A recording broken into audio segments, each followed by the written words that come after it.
Welcome to English with Zenko Master. Get ready to learn something new today. I was in the back office of the school looking for some old lesson plans. The secretary had asked me to help clear out the old paper files. Most teachers didn't care about them anymore because everything was digital now. But I liked paper.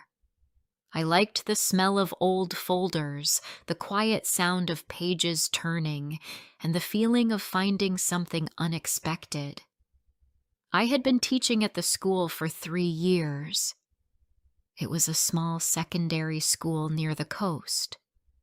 The building was old, with large wooden windows and floors that made soft creaking sounds.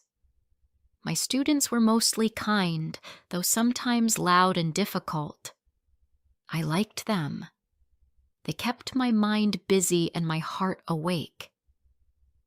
That morning, the wind outside was strong. I could hear it through the windows as I opened the drawers in the metal cabinet. I was alone. Everyone else was in class or at the front office. I sat on the floor because the bottom drawers were hard to reach. I opened one that said, Year 1996 Admissions. That was my birth year. Out of curiosity, I pulled the folder out. It was filled with student forms, mostly printed by hand, with school stamps and attached photos. I flipped through the first few pages quickly. They meant nothing to me. But then something caught my eye. It was a name I hadn't heard in years. Mira Elena Cruz. That was my name. My full birth name. But I hadn't seen it written like that since I was a little girl. My family called me Ellie. My school ID said Ellie Cruz. Even my passport said just Ellie. No one used the name Mira anymore. My heart slowed down. I picked up the page carefully and read the top line again. It was an admission form. Student name, Mira Elena Cruz. Date of birth, January 2nd, 1996. Guardian name, Mrs. Clara Robles. That wasn't my mother's name. Not even close. I turned the page. There was a letter attached. It was typed and formal. I read it once and then again. The letter was from a hospital in a nearby town. It said something about temporary guardianship, about the child Mira being placed under the care of Mrs. Robles until family arrangements could be confirmed. I felt cold, though the room wasn't cold at all. I stood up quickly and put the paper back in the folder. My hand was shaking. I closed the drawer and left the office without finishing the work I was supposed to do. I walked straight into the empty staff room and sat down. I felt my skin buzzing, like something inside me had opened, like a room in my mind had been locked for years, and now the door was broken. The rest of the school day passed like a dream. I smiled and spoke. I answered students' questions and marked homework. But none of it felt real. My hands moved, my mouth said words, but my thoughts stayed in that drawer. That night, I went home to my small apartment and sat in silence. I didn't turn on the TV. I didn't make dinner. I just sat and stared at the wall, my mind running in circles. Could it be true? Was there a time when I lived with someone named Clara Robles? Why had no one ever told me? I opened a drawer in my own desk and pulled out the small plastic box where I kept important papers. I found my birth certificate. I read it slowly, looking for something I had missed. It listed my parents as Luis and Maribel Cruz. My birth date was the same. My name was Ellie Cruz, not Mira. But the certificate looked new, not fake, just new. Like it had been printed years later, not at the time I was born. I had never thought about it before. I picked up an old family photo. My parents were young in it, smiling in the sun, holding me between them. I looked at my mother's face closely. I looked at my own. Something about the shape of her mouth, the curve of her eyebrows, it didn't match mine. I had always believed I got my features from her side, but now I wasn't so sure. I barely slept that night. The next day, I woke up early and called in sick. I told the office I had a headache. That wasn't a lie. My head felt like it was full of heavy clouds. By mid-morning, I was in the city library. I went to the records desk and asked if I could see any archived files about the Cruz family or about a woman named Clara Robles. The clerk asked me a few questions and gave me access to a small room with a computer and a stack of microfilm files. Hours passed. I found nothing helpful. Then, near the end of the day, I found a local newspaper article from 1996. It was about a fire in a maternity hospital. 3 babies were moved to another location. One of them, the article said, was placed in temporary care with a woman named Clara Robles, a nurse who had offered to help during the emergency. One of those babies was named Mira. I stared at the screen for a long time. I had no memory of a hospital fire. I had never heard my parents talk about anything like that. But it matched what the school file said. I left the library with my hands cold and empty. I didn't know what to do. Should I ask my parents? Should I dig deeper? That night, I did something I had never done before. I searched for the name Clara Robles on social media. I didn't expect to find anything, but I did. There was a profile, an older woman, about the right age, smiling in a photo with a dog. Her location said she lived only an hour away. I stared at her face. Something about her looked familiar. Without thinking too much, I sent a message. It was short. I said my name was Ellie Cruz and that I had found some old records. I asked if she remembered someone named Mira Elena Cruz. I hit send before I could change my mind. I waited. 2 days passed. I didn't get a reply. I thought maybe she didn't use her account anymore. Maybe it was too late. Then, on the 3rd day, I received a message.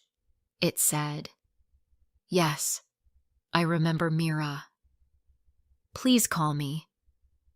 Before I share the rest of my story, could you please tell me where you're from? It gives me strength to know there's someone out there who listens to me, who understands me. It means a lot to me." I looked at her message again and again. Yes, I remember Mira. Please call me. My hands were sweating as I held my phone. I had sent the message without much hope. Now the reply sat there, quiet and heavy. I didn't know what to say next. My heart beat faster as I read those words again. She had remembered me. She had used my birth name. That meant she wasn't confused. She knew exactly who I was, but I didn't know if I was ready to hear the truth. That evening, I sat on my couch, staring at my phone. I could have called her. The number was right there in the message, but I didn't press the button. I was afraid of what I might hear, afraid that the life I had always believed in would change with just one conversation. Instead, I opened my photo albums. Some were from my childhood. Birthdays, Christmas mornings, beach days with my parents. I saw myself at 5, with missing teeth and a bright yellow dress. I looked happy. I saw my parents next to me in most photos. They looked proud. My mother often had her arm around me, her face close to mine. My father always stood behind us, quiet but steady. I remembered those moments as good ones. They had never hurt me. They had always given me food, a warm bed, and kind words. We weren't a family that talked a lot about feelings, but I never felt unloved. Still, something inside me had always felt slightly out of place. As a teenager, I thought it was normal. I thought everyone felt different sometimes. But now I wondered if those feelings had been signs, little pieces of truth I didn't understand at the time.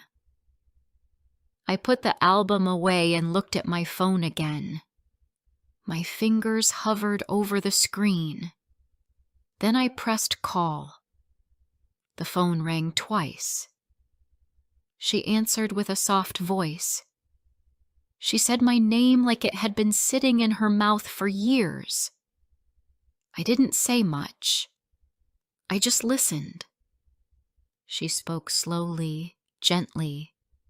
She told me she had worked as a nurse when I was born, that she had been there during the hospital fire, that she had taken me home for a few weeks because my family could not be reached. She said she fed me, changed me, and held me every night. She said I was a quiet baby, calm and observant. She said she had never forgotten the way I looked at her, like I already knew the world. Then she stopped talking. I sat in silence. My eyes were full of tears, but I didn't cry. I just felt heavy, like my body was full of water and I had to hold it all inside. She said she didn't know what had happened after I left her. The hospital had contacted my birth family, and I had been taken back. That was all she knew. She had thought of me often. She wondered if I was happy, if I had grown up safely. She never tried to contact me because she didn't want to confuse my life. She believed it was better to leave the past where it was. Until now. After the call, I sat for a long time, staring at the window. The sky outside had gone dark. The city lights were soft and distant. I didn't know how to feel. There was no anger in me. Not yet.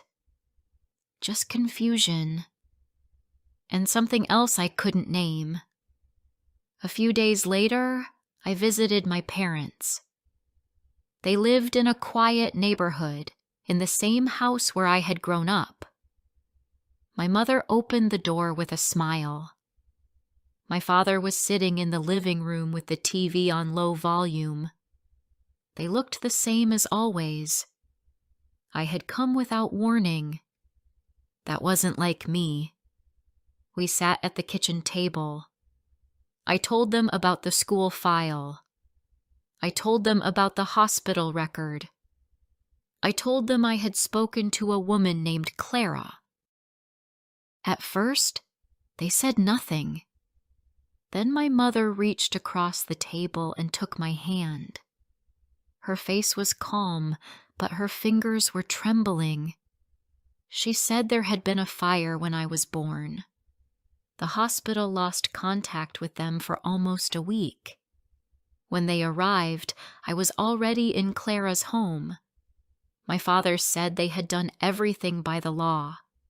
They had filled out new paperwork, followed the system, and brought me home. But the hospital had lost many original files in the fire, so the records were incomplete. My mother said something that stayed in my heart. She said, "We chose not to tell you because we wanted you to feel safe. You were ours from the beginning, in every way that mattered." I looked at her carefully. I could see that she meant it, but I also saw something else in her eyes. Fear. Fear that I would walk away now. Fear that I would choose someone else as my real mother. But I didn't feel like leaving. I didn't feel like running away.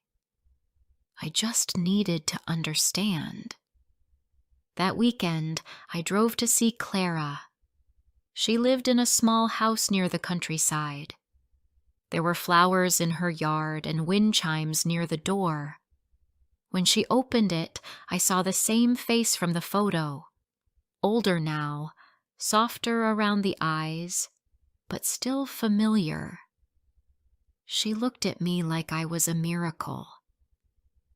We sat in her living room with tea and cookies. Her hands moved slowly as she spoke. She told me more about those few weeks. She remembered how I cried when she put me down, how I smiled when she played soft music. She said I used to fall asleep with one hand near my ear, a small habit I still had. She had kept something, a tiny knitted hat I wore when I was an infant. It was pink and frayed now, but it still smelled faintly of lavender. She placed it in my hand like it was treasure. That night, as I drove home, I felt a strange calmness in my chest. Not peace exactly, but a kind of softness. I wasn't sure what would come next, but I knew I had crossed a line in my life. The line between not knowing and knowing. I was raised by good people. They gave me love, a home, a sense of safety. But I had also been held by another woman in my first days. A woman who remembered me. A woman who had never called me anything but Mira. And now I remembered her too. I didn't tell anyone at work what was happening. I continued teaching my classes, marking assignments, smiling in the hallways. But inside, everything felt different. A door had opened that I could never close again. At night, I began writing things down, short thoughts, questions, pieces of memory. I wanted to understand what all of this meant. I wasn't trying to choose between two lives. I just needed to connect the broken pieces. I started visiting Clara every Sunday. At first, we sat for short visits. We spoke about ordinary things, books, her garden, how she spent her days. She had lived alone for many years. She never married, and she had no children of her own. She worked as a nurse until her retirement and spent most of her time reading and baking. But slowly, our conversations deepened. She told me more about my early days, how I used to hold her finger while falling asleep, how I would laugh at the sound of the washing machine. She said I had a very quiet presence. I didn't cry often, but I stared at everything like I was studying the world. She remembered how small I was in her arms. I started to believe her memories, not because I remembered those days myself, but because something inside me softened every time I heard her speak. It wasn't about proving anything. It was about finally hearing a part of my story that had always been missing. Meanwhile, my relationship with my parents changed too. At first, they were nervous. My mother would ask questions. "Are you going to see Clara again?" And I could hear the fear behind her voice. I reassured her, but it was hard for her to accept that someone else had been part of my life before her. One afternoon, I sat with her in the kitchen and told her the truth. I said, "You're not being replaced, but there's more to my story than I knew, and I need to know it, not because I love you less, but because I want to understand myself better." She nodded, slowly, quietly. She reached for my hand and held it gently. We didn't speak much after that, but I think something settled between us. A small peace, a shared understanding that the heart has many rooms. In the weeks that followed, I started to research my own adoption more deeply. I contacted the hospital, spoke to an old administrator, and asked for any possible remaining records. They were limited, but they confirmed what Clara had said. There was an emergency placement after the fire. My birth certificate had been reissued 2 months later. All legal, but incomplete. I also found a file that included a name I didn't expect. Rosa Elena Vargas. She was listed as my biological mother. The name stayed with me. I didn't recognize it. My parents had never spoken of anyone named Rosa. There were no photos, no memories, no hints. It was as if she had never existed. Except now I knew she had. The hospital could not give me any more personal information. Privacy laws made it difficult. But the name had power. It was a beginning. I started searching online, just like I had done with Clara. It took time. Weeks passed with no progress. I found many people with the same last name, but none who matched the details. Then, one evening, I found an old post on a local forum, a woman asking about hospital records from 1996.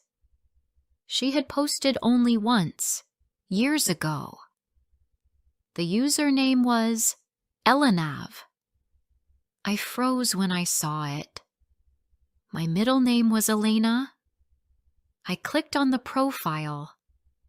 There was no photo, no contact details. Just that one question. Looking for records from Mercy Hospital, January 1996. Searching for information about a child I lost during the fire. She was never returned. The message was dated 6 years ago. My hands began to shake. I stared at the screen until the letters blurred. I couldn't breathe properly. The words repeated in my head. She was never returned. That night, I couldn't sleep. I lay in bed and imagined a woman walking through a hospital, holding her stomach, asking nurses for help. I imagined her searching for a baby who had already been taken. A baby she never saw again. Me. I didn't know what to believe. Had she left me willingly? Or was I lost in the confusion after the fire? Had my parents known about her? Had they kept me because they thought she had disappeared? There were too many questions, but one thing was clear. Someone else had searched for me, and her name was Rosa Elena Vargas. I showed the forum post to Clara the next time I visited her. She read it 3 times before looking up. Her eyes were wet. "I remember that name," she said quietly. "There was a woman crying in the hospital days after the fire. She said her baby was missing, but nobody listened. Everyone was too busy trying to fix the paperwork, move patients, keep the hospital open. I didn't think they would forget a baby, but maybe they did." She looked at me then, deeply, sadly. "Maybe you were that baby." I didn't know what to say. I didn't know what I wanted. A few days later, I shared everything with my parents. We sat together in the living room. I showed them the post. I told them what Clara had remembered. My mother covered her face. My father sat still for a long time. They said they had never heard of Rosa. They said the hospital had told them I was alone, that my family could not be found. They had believed it. They had loved me like their own from the moment they brought me home. I believed them. But still, Rosa's name stayed in my mind like a quiet song. I decided to write a letter. I posted it to the address linked to the old username, an old building in another town. I wrote gently. I said I might be the child she had searched for. I explained the fire, the hospital, the lost records. I gave her my number. I said she didn't have to respond, but if she wanted to talk, I would listen. Then I waited. A week passed, then 2. On the 15th day, I got a message. It was simple. It said, "I have waited 27 years for this. Please meet me." I cried when I read it. Not loudly, not with pain, but with something deeper, the feeling of being seen by someone you never knew you needed. We met in a quiet cafe in her city. She walked slowly, her hands folded in front of her. She looked like me, in the eyes, in the cheekbones. Her voice trembled when she said my name. She told me her story. She had been young, only 19. The fire had happened 2 days after I was born. She had gone home to get clean clothes and came back to find the hospital in chaos. She was told her baby had been moved. Then she was told there was no record. Then silence. She had searched for months, then years. She never gave up, but she had no power. She kept the name Elena in all her usernames and emails. She said it was the only way she could keep me alive in her heart. I didn't blame her. I didn't need to. As she spoke, I watched the way her hands moved, the way she tilted her head. It felt like looking into a mirror of another life. We didn't try to rush anything. We exchanged numbers. We promised to take it one day at a time. Later, I walked through a park near the cafe. The air was warm. The trees were full of birds. I sat on a bench and looked up at the sky. I thought about all the mothers in my life, the one who raised me, the one who held me in my first days, and the one who lost me too soon. Each one had shaped me. Each one had loved me in her own way. And now I knew the truth, not just in my mind, but in my body. I was not broken. I was found. I hope you have enjoyed the story. Like and comment if you want to hear more soon.